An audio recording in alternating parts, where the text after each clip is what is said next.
All right, so I decided to run this test in my 1999 GMC Sierra 1-ton dually, and you did see that there was a check engine light. We are plugged in, and we're going to see what we get here.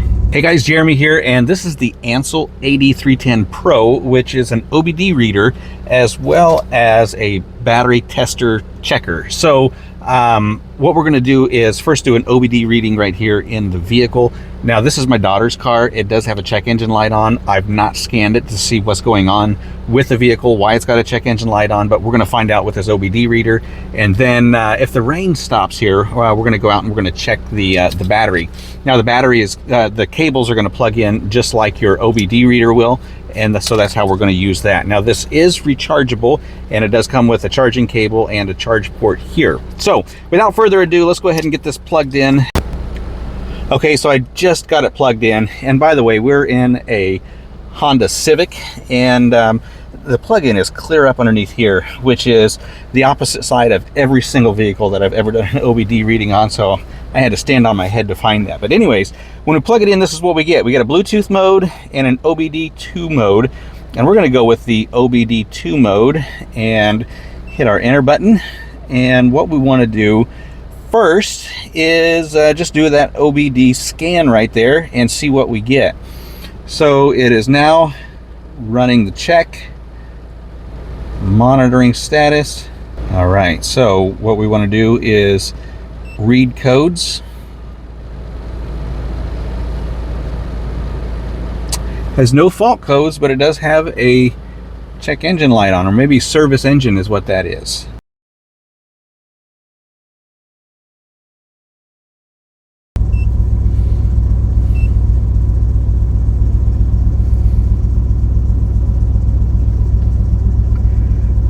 All right, it says that there are actually 2 default codes in the ECU.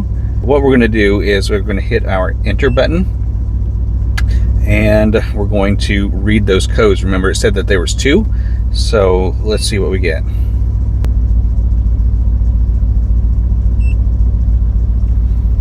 There it is, O2 sensor, circuit low.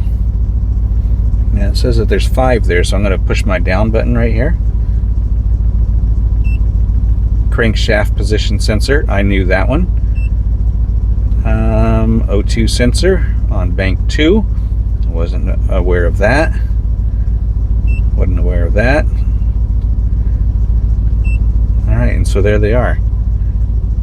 Those are the codes I got. PO157. Oh, look at that. If you push the enter button, it's going to tell you the possible cause. So what I'm going to do here is I'm going to erase those codes.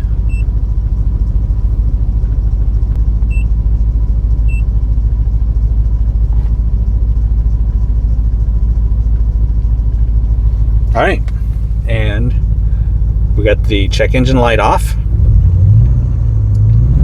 We are running, so that's good. And then once something goes faulty again, it'll come back on. All right, we're going to exit that. What we want to do here is go to our data stream next. And then we're just going to view all items that it tests.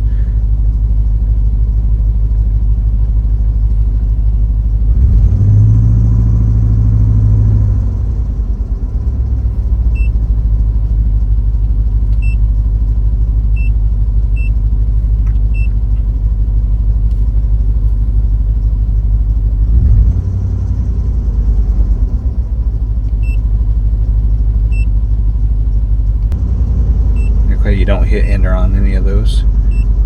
RPMs 1100.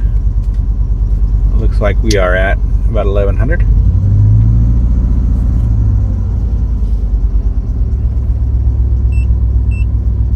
And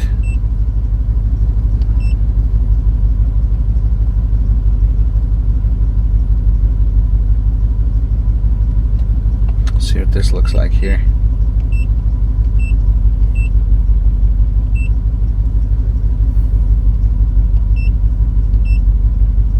Oh, we can map it. Look at that. I've not had a machine do that. so we can view the graph. Interesting. So we're going to run a test on my truck battery instead of my daughter's vehicle, because I know that hers is fine, and I'm just curious about mine. So all I've done is connect the cables to the battery, and it's showing me what the output is, which is 12.47, 12.48, which is what a 12-volt battery is supposed to be at. So it says to press enter to continue, so that's what we're going to do. And we're going to go ahead and just run a battery test, and we're going to call it for others. And this is just going to be a regular CCA, your cold cranking amps. This one is 800 cold cranking amps. And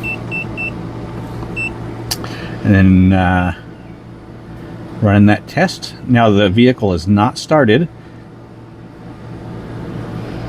and it is above 0.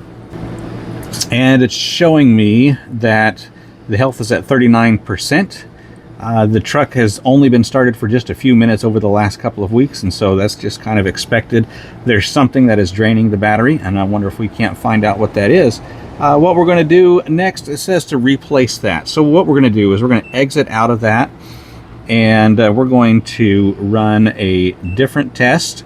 We're going to run a crank test, and it says please turn the ignition off, start testing. Please start the engine.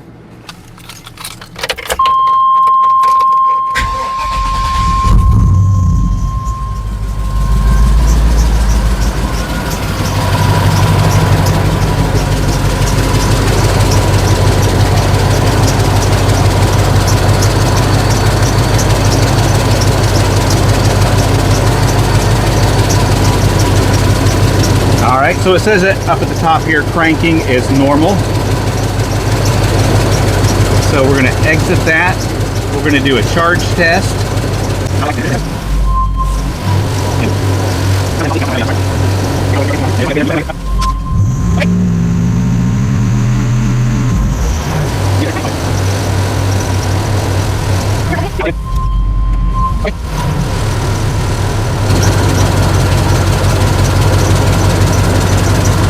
All right, so unloaded, I'm 14.46, loaded 14.24, and it says my voltage is normal, so that's a good thing. Let's run a battery test while the vehicle is running, see if we get different results. There we go. See, now we're at 100%. Charge is regular. Everything looks as it should. It says it's a good battery. Okay, so one thing I think is really important about these battery tests is that sometimes we can test these batteries when they're in the vehicle and the vehicle's not running. And if your battery just kind of discharges at a trickle like mine does, a reader is going to tell you to go ahead and replace that battery when the problem is really somewhere else. Testing your battery should be when your vehicle is running. Go ahead and do a crank test, do a voltage test. Make sure you run all the tests before you run out to a parts store and spend $200 on a new battery. So I think doing this right in your driveway could save you a ton of time and a ton of money.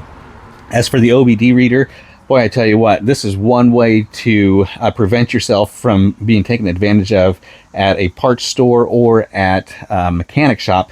You can do all this in your driveway. You can diagnose, you can find what the issues are, your problems are, and then you can take it to a mechanic. If you can't do it in your driveway, have somebody else do it, a professional do it for you, and just fix the stuff that needs to be fixed, and don't do any more than that. So the ANCEL OBD reader and the battery tester, super handy, great device, going to give you all the information that you need.